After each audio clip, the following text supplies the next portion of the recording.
Hello, everyone. There's Bruno. He just finished his evening crunchy. Yep, you heard that word, didn't you? Well, I got a few things today to show you. And let's head down to the laboratory and see what we come up with.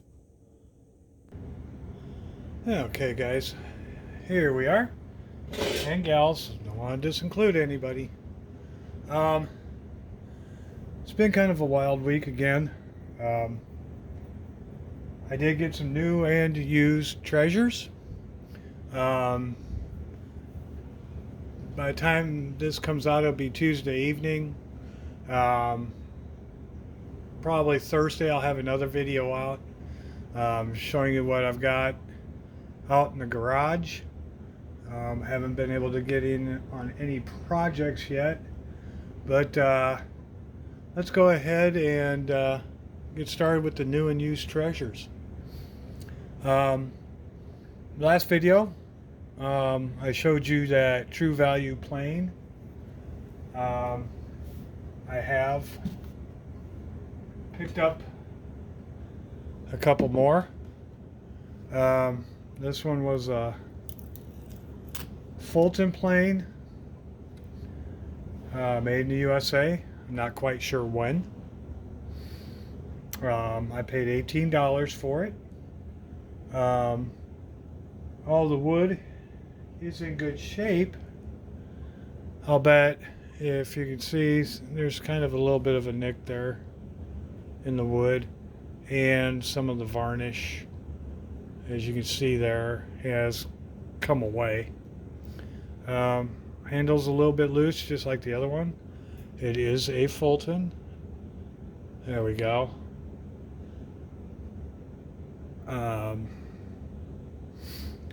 The blade seems to be, well, kind of nicked up a little bit. It looks like it's worn on one corner. I have to look at a couple other guys that have restored some of these and got the blades back into shape, and see if I can accomplish that. But yeah, compared to the True Value one, here, let me move my coffee. For many of us, that's nectar of the gods. Here is the True Value in comparison to the Fulton.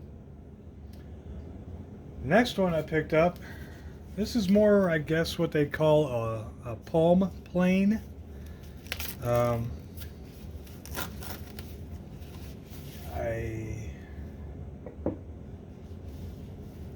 Or a block plane. Let me get rid of the styrofoam here.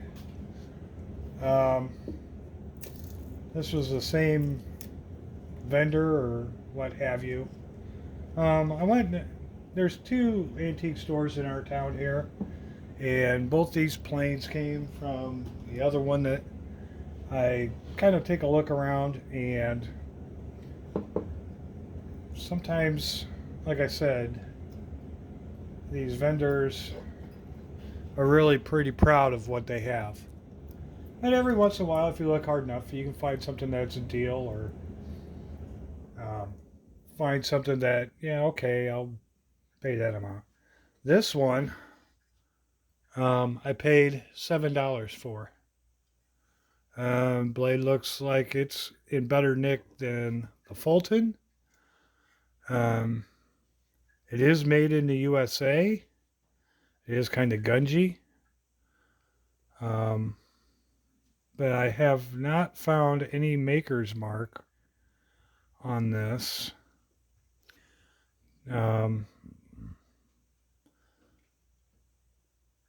Maybe there'll be something on the blade when I get to it. Maybe I'll take a picture of it. There's a Google app that you can take a picture of something, and then it'll kind of show you kind of what it is. But yeah, this got some build up on it, but there's no wood. It's all metals except for this little handle here. But yeah, it looks like it's just kind of a a little one. So I got small, medium, and large. Um, these will probably be projects and try and learn how to use them. Um, but yeah, I definitely think I did okay. Sorry about banging into you guys. And then, now for the new, which the next video, probably on Thursday, will be a kind of a continuance of this new and used. Because the plan is I'm going to show you something new and something used that I'll be bringing home tomorrow. But Harbor Freight had a deal where if you spent like $50, it was like $49.98, $49.99, what have you. The deal ended last Sunday. Where if you bought $50 worth of stuff, you could get one of 10 items they had for free. So one of the items I picked up was this set of Pittsburgh Pro spline wrench set. It is metric. A lot of the stuff that I deal with now is metric. Sizes 10, 11, 12, 13, 14, 15, and 17. It does have the open end speed style open end, and it does have the spline drive box end. I've got two sets of ratcheting wrenches, both from Gear Wrench. One is a like twisted handle, where this is opposite this end. It's like an X handle. And then I have a set of regular Gear Wrench ratcheting wrenches. And they've come out really good. But when I want to bust or break free a fastener, I don't want to put that much force on the ratcheting drive system. I have in the past on a certain ratcheting wrench that had the open end sockets where you can run the old rod through, and ruined it by doing that. So to break free the fasteners, I figured a decent set of non-ratcheting wrenches would probably be a good idea. So I picked that up. And it wasn't too bad. I got the receipt over here. I think I paid, $15.99 for that there. So, I've had some good luck with Pittsburgh. I've had some Pittsburgh sockets, half-inch drive, that I had for over 11, probably 12 years. And when I upgraded my socket sets to Tekton, I've got the 1/4 inch, the 3/8, and the half-inch drive in those. Love them. I gave them to my stepson, and he still has them. So, the finish is kind of wore off of them, but there's no cracks. They haven't broke. They haven't done anything, rounded out the socket or anything like that. So I've had some good luck with Pittsburgh. A lot of people, kind of bash on some of the lower end tools, but a lot of these tools that are made in Taiwan are pretty good. With the China tools from China, it's kind of a coin flip. Excuse me. on that. The next item I got, and I really, really am kind of giving a first impression of, was the Icon bit driver set. Now, I've seen a lot of reviews. A lot of guys like them. I think there's been one or two where somebody did not care for them. That's fine. Again, everything I do is not going to be industrial. It's not going to be where these tools are going to be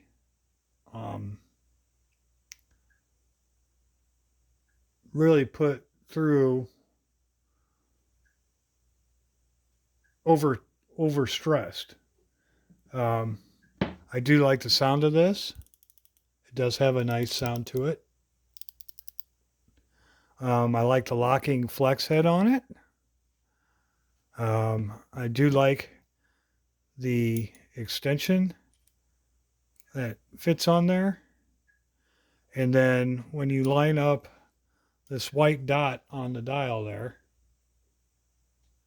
with some markings, yeah, they're right there. It's kind of hard to see, but there is like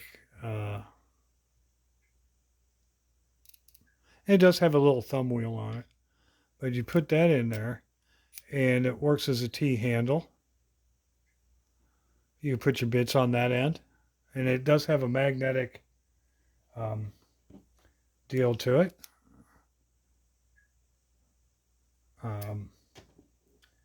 The bits are universal.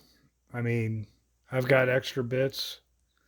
It seems like every time you buy something or whatever, they always send you a bit set. And it's kind of, well, it's this many pieces. And, well, yeah. However, the extension does go on the other end. You know, so you can, if you need to get into a harder to reach area. But hopefully I'll get to use this a lot. But yeah, I mean, there's no play in the head. Locks into place fairly well. The finish seems pretty decent. Like I said, it does have a little thumb wheel. But the ratcheting mechanism feels pretty decent. So I picked that up, and our Harbor Freight has them for like 30, what was it? $39.99. So yeah, it's kind of on the higher end of what I normally spend on something this small. But again, when you need something that small, it's nice to have. So hopefully that'll turn out pretty good. So with those two purchases, that put me at the top of getting 10 free things. One was like a furniture dolly. I don't know what all else. However, what I did pick, and I have a Chicago Electric and I also have a DeWalt, but it's another right angle grinder. Now, this one's electric. I haven't even opened it yet, so we're going to kind of take a look. Here, I'll get some of this other stuff out of the way. We'll take a look, and I guess this is kind of what they call an unboxing. And we'll see here what we kind of get as a first impression. Like I said, everything that I use, I just let the tool do the work. I don't overstress the tool.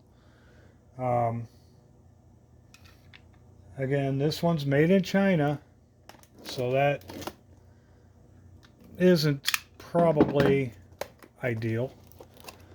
However, let's see here, but like for what I use it for down here, it'd probably be good enough. And these normally go for like $15. I have a Chicago Electric, but the recessed spindle lock threw the spring out. Okay, our obligatory instruction sheet. Our little handle and wrench.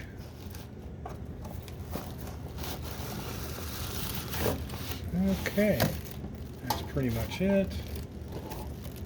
Okay, a little protective cardboard. That's pretty heavy for as little as it is.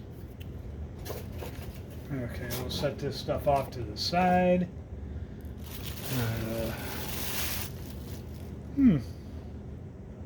Okay.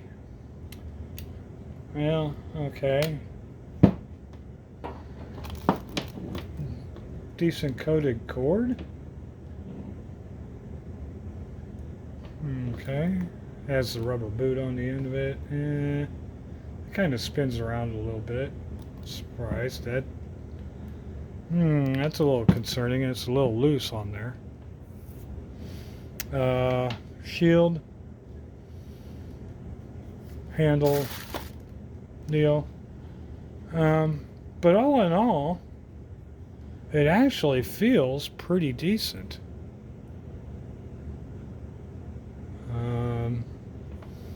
I don't know what kind of a noise it'll make, but let's plug it in and see what kind of racket it makes. Just a second, guys.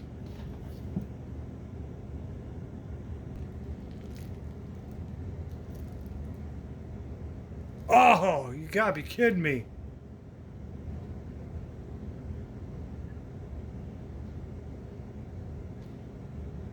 Well, I goofed, guys. This sounds pretty good. Forgot to hit record when I turned it on.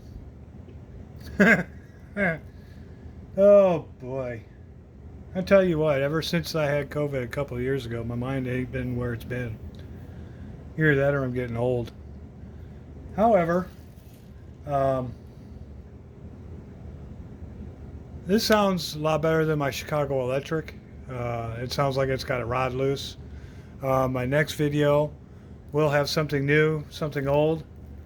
Just as a teaser, the something old will be for you small engine guys. I want to say thank you for all the new subscribers and showing an interest in what I do and tinkering around. It sure is greatly appreciated. I'm up past 50 now. Yay! So, thanks for stopping by. Something new, something old. We'll go upstairs and see what old Bruno's up to, and then clean up my mess down here a little bit. And with that, let's head upstairs. Well, I called that one, didn't I, guys? Well, there he is, settling in for the night. So, as always, thanks again for all of you who subscribed. And thanks for stopping by and watching. And as always, keep on tinkering. Huh, buddy? It's like, get that camera out of my face. Oh, you're such a pumpkin. Thanks, guys.